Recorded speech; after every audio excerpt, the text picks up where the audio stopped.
Yung mga chong, nagbabalik na naman si Nel para sa another uh, mini 4-wheel drive na tawag ito, content. So ngayon, kung syempre natatandaan nyo tong uh, TZ chassis natin na to, ang gagawin natin, ililipat natin yung mga pyesa na ito dito sa AR chassis. Bakit AR chassis? Kasi una, madami akong pyesa dito na o extra na AR chassis. And isa pa, maganda kasi siyang pang Bima. So, gagawin natin sa ngayon, paghihiwa-hiwalay mo na, tatanggalin natin bawat isa dito. Tsaka hindi lang to basta lipat ang gagawin natin, mag-upgrade din tayo. Papakita ko sa inyo yung mga piyesang gagamitin natin. Okay? At ayun, naputol na yung recording. So, ilalagay natin siya ngayon dito. Madali lang ito buksan. Slide lang siya. Then, ito. Diba? Bottom mount siya, pareha siyang tawag dito, ng X chassis. X chassis, yun, isa yun sa mga favorite na ko yun eh. So, okay naman. Itong sport gear, bigyan natin dyan. Tapos, ito dito. Yan. Ay, ito pa. Ito. So, another upgrade na gagawin natin. Gagamit tayo na ito. Anong special dito? Hollow po siya. Paano ba? Yan, butas. Yan. Mas magaan na pinion to. Ay, na propeller. So, yun lalagay natin. So, lahat magiging magaan. Isa pa sa mga gagamitin natin. Ito, puro mga hollow gagamitin natin. Kasi ito. Guys, all Tamiya itong mga ilalagay ko. Yan. Ito, hollow din yan. Parehas. Yan. Sobrang ganda. Ito, matibay to. Hindi to ba agad-agad na babalik ko. Tsaka sureball na diretso to. Kaysa dun sa regular na yung ganito. Na hindi nabuo. No? Click natin. So, ayun. Ilagay na natin. Pwede na natin isara tong isa.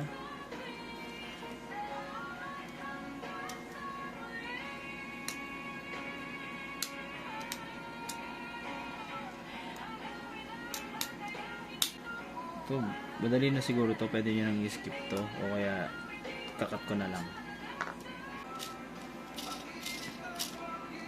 So, ayan. Ikabit na natin. Medyo masikip lang siya. Na-adjust ko na lang mamaya yan. Para lumuwag.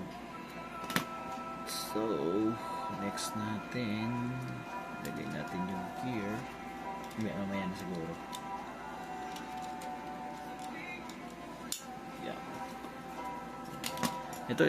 Ito ilalagay nyo to sa sa makina or sa motor kasi magaan din to, magandang gamitin to. Okay, next tayo. Yep. So dahil nga mayaman tayo, matagal tayo hindi nakapaggagamit tayo ng mga HG part. Ano ba yung HG part? Or HG plates na sinasabi. So ito yung gagamitin natin unang-una. Yan, grabe no. Yan, carbon na carbon yan. Ito ay item number. Hindi, nalagay ko na lang dyan. Item number. Yan yung gagamitin natin sa harap. So, unahin ba natin yung harap? Sige, unahin natin yung harap. Sorry. Ito po pala yung gagamitin natin. Unahin natin yung ilalim. Ng vlog ko. Anyway, ito gagamitin natin dalawang pang ilalim. Dito natin ilalagay yan. So ang gagawin natin, ganito magiging format yan. So dalawa silang nakaganyan. Yan, nakaganyan siya para mas may kapit yung brake niya sa ilalim. Ano ba maganda pag ganito para kita. Yan, sige, i-install na natin to. Siyempre countersunk ang puputasan natin ay, ang lalaki natin butas, itong side na to, tas itong pangalawa. Okay?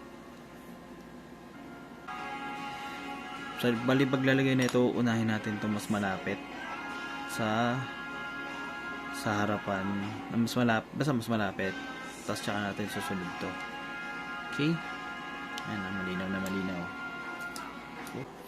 Ayan. So, ang technique dito, huwag nyo munang sisikipan lahat hanggang sa pumantay siya. Kasi hindi talaga siya align, or parang tinutulak niya yung isa't isa. So, ang gagawin natin, pag napantay na natin yan, flat na silang dalawa, tsaka natin sisikipan. Okay.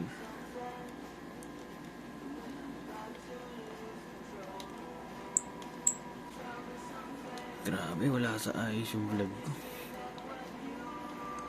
Tagal ko na kasi hindi nakagawa ng video eh. Tamang busy lagi kasi. Anyway, so ayan, nakikita nyo, tapos na tayo. Paglalagay ng plate. Ayan. Naging malapad siya. So, mas makapit ngayon yung brake kapag nilagay natin yan dyan. Tsaka mas marami siyang kakapitan para ano. So, yan. Next natin, ito, syempre, yung front bumper natin. Same pa rin to, yung ano, asymmetrical pa rin gagawin natin dito. Which is, dito sa side na to, yung 13mm na, yung lamok. Ayan, may 13mm na, ito, dish type. Parehas yan, kaya lang binago lang natin. Syempre mas pinaganda natin yung mga piyesa na gagamitin natin kasi mas matibay to. HG to eh. So ayan, kung naaalala nyo yan, ganyan yung setup natin. Again, nakita nyo yan, nuts yan ha. Hindi talaga siya umiikot. Hindi talaga siya umiikot. Ito lang umiikot. Ganda pa. Anyway, kabila naman. Yan. Ganda oh. Lalagay natin dyan. Diba? Ang ganda. Yan. So, ikakabit na lang natin to. Pwede naman ganyan. Kaya hindi ko trip eh. Tsaka fully cowl pa rin yung gagamitin natin. Yun, tapos na. Ang ganda oh. Diba? Premium na premium. Nga pala, para sa mga beginner dyan, or sa mga mag-uumpisa pa lang na mag-Tamiya, ganitong chassis ang kunin nyo. Kasi mas madali siyang i-setup, unlike sa mga ibang kotse or chassis na talagang ang hirap, sobra. Tulad nung sa TZ chassis, nahirapan ako dun eh. Yun. Okay, hindi siya gumagalaw. Tigil siya. Yun, okay. So, total nandito na tayo sa taas. Lagay ko na to, itong counter gear. And, ang gagamitin natin ay ito, yan, fluorine. Ito po ay fluorine coated gear shaft.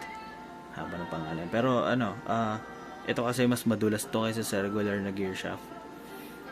Tapos, pagka nilagyan nyo pa na lang isa, di sobrang bilis na niya.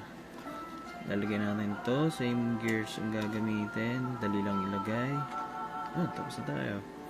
Proceed tayo sa ganda.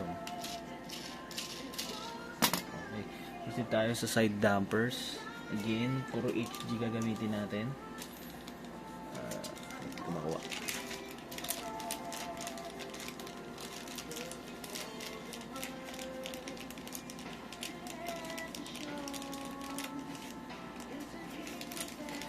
So, ito. Yan. Hindi siya yung standard na natin, bago siya. And, ano ba gagawin natin? Pwede natin lagyan ng spacer dito para bumaba siya. Kaso ika-countersunk uli natin siya. Uubos tayo ng dito. Pero anyway, sige, pwede nating i-proceed dyan. Kakat ko tong video para mailagay ko na to. yan ay kabit natin. Ginawa ko, nilagyan ko siya ng spacer sa pagitan para bumaba siya lalo. Para ayan parang naka-align siya dito. Tsaka ito 1.5 to, diba? Wala siyang sabit. Cool. So, mamaya na natin ikakabit yung damper. Alam niyo naman kung paano ilagay yung damper. So, itutuloy ko na lang to para proceed na tayo dun sa likod.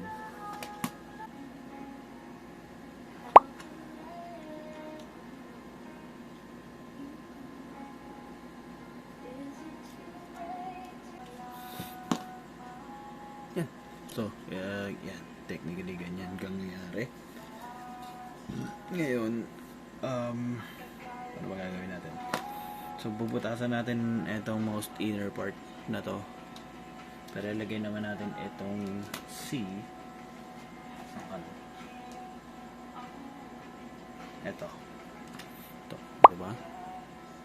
Ganda. So, dito siya. Yan. Ganyan magiging itsura niya. Tapos, dito mapupunta yung mga side dampers. Mas dampers sa likod. So, yan.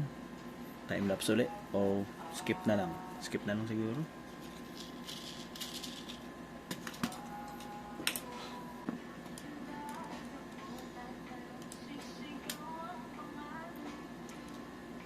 So, yan. Technically, that's basically it. Yan po magiging full build natin ngayon. Again, etong susunod na lang natin yan. Lagay natin yung cowl. So, yan po magiging bagong itsura ng ating Magnum. At ang hirap na niyang isara. What the hell? Okay, yan. Ayan na, ang magiging bagong itsura ng Magnum natin. Ay, bagay, pwede na natin pa i-taste run no?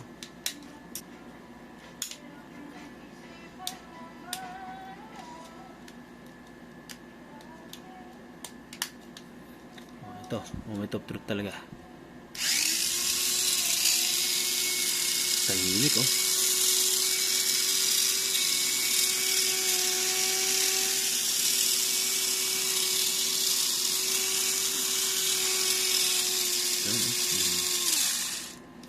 So, pigil siya kasi nga hindi pa na-adjust tong mga to. Medyo masikip. Lalo na to. Bilis,